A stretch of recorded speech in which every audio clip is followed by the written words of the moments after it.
If you haven't heard of OneShot before, or you have but just haven't played it yet, I really recommend playing the game before watching this or any other video about it. I would hate to find out that I took the experience of blindly going into this game from anyone, especially because of how some of the gameplay mechanics work. The game's $10 on Steam right now, base price, which I think is a steal for the experience that you get out of it. If you're still not convinced, which is fair if this is the first time you've ever heard of the game, I'm just going to quickly explain the beginning of OneShot so that you can hopefully determine if it's something you'd enjoy or not. In OneShot, you play as a child named Nico. At the start of the game, Nico wakes up in a house he's never been to before with nobody else around. There's a computer that's password protected and a locked door. Naturally, after messing around with some of the items lying around the room, you figure out the password to the computer. When you get the computer to work though, it starts talking to you. Not you as in Nico, but you as in the player. It tells you that whatever you do in this foreign world will affect Nico. Your mission is to help Nico get back to his own world, and most importantly,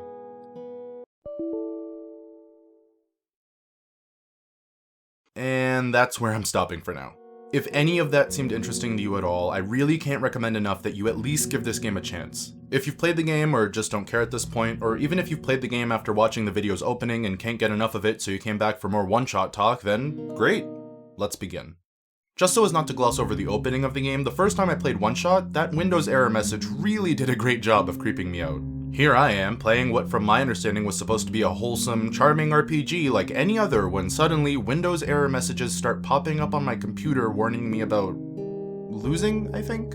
And even better, calling me by my real name, which the last time that happened to me in a video game was Doki Doki Literature Club, so yeah, you can see how that might be cause for concern. The whole situation's pretty cryptic, and also a great way of getting me to brown my pants in the first few minutes of your game. But what may seem like a one-off, attention-grabbing gimmick at first is actually how OneShot works. OneShot is a really unique and strange game because of how it gets the player to solve puzzles. Instead of relying solely on what's confined within the game's window, like a video game is supposed to, OneShot gets very meta and has you interacting with your computer outside of the game to solve some of those puzzles. Just to elaborate on the story a bit more, when you get Nico to exit the strange room, he finds a light bulb in the basement that lights up the moment he picks it up. When you find a way out of the house, you find yourself in a desolate, lifeless, literal dystopian wasteland with a bunch of deactivated robots. Only one robot, named ProfitBot, is awake, and he tells Nico that he's the messiah of this world that he's been randomly teleported to. The light bulb that Nico is holding is actually the world's sun, which has to be restored at the top of a tower in the center of the world, since the previous sun that powered the planet just randomly went out one day and never came back on. The real kicker of all the stuff ProfitBot tells you about, though, is that Nico, the Messiah, reports to a god according to the prophecy. And that god is none other than you, the player.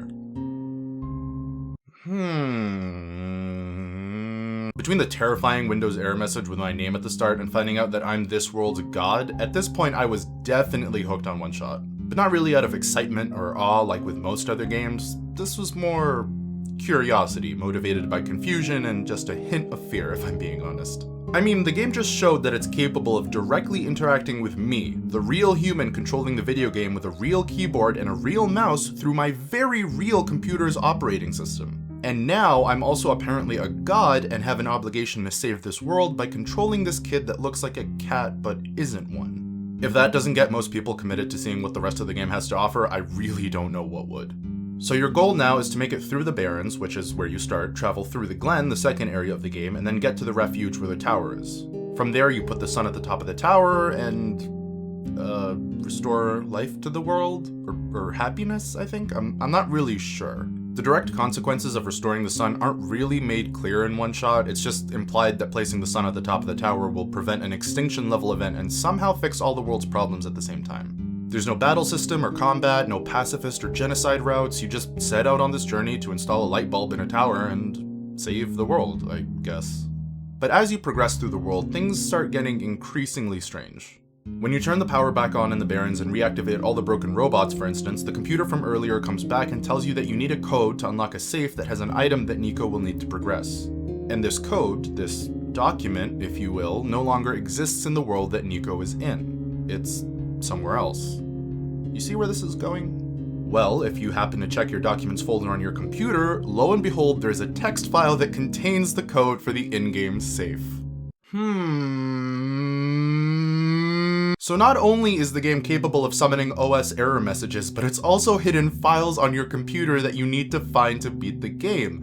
No, that's fine. That's totally not creepy at all. Yeah, no, not at all.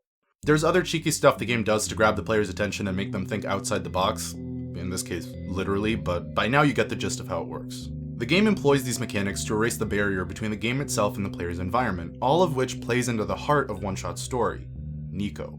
Remember, when you boot up the game for the first time, Nico's snatched from his world and thrown into the world of the game, just like the player is, in a sense. Although in Nico's case, it's obviously more literal. The whole time you're trying to figure out what the hell is going on in OneShot, so is Nico, which allows for a bond to form between the two of you that's unlike the bond you'd form with almost any other video game protagonist. Since he's the Messiah, Nico's also the only one in the world who can speak to you, which in most cases is when he needs practical advice or emotional comfort, and you're given different things to say in response. Through the conversations you have, you get to better understand Nico and grow closer to him. Not really as a friend, but more like a guardian or someone trying to help a lost child find their parents. If the light bulb breaks, the world ends, and so does Nico's life, so sure, your main goal is supposed to be saving the world, but the closer you get to Nico throughout the game, the more it becomes about saving him. As for Nico's motivations, he's also doing this to help the people of the world he's in now, yeah, but he also wants to get back home to his family, his neighbors, his friends, his world. It's such a weird premise, Nico's motivations and the player's motivations aligning almost perfectly throughout the course of the game, but it's also a premise that no other video game has featured before in such a forthright way. Unfortunately, though, while the attachment that Nico and the player form with one another is what helps build their relationship, it's also what ends up tearing it apart. When you finally get to the tower, it's revealed that the ending of the game isn't entirely what it's been set up to be by the prophecy. See, the prophecy did mention that Nico putting the sun in the tower would save the world. But what it didn't mention was that if Nico does that, his life will cease to exist. He'll be erased from the world and won't be sent back home. Basically, he'll die and become nothing. There is a way to get Nico back home safely, but it involves smashing the light bulb, which means ending the world that you set out to save. But you also know by this point that the world you're in right now is just code. The game itself admits this, that at its core it's just ones and zeros.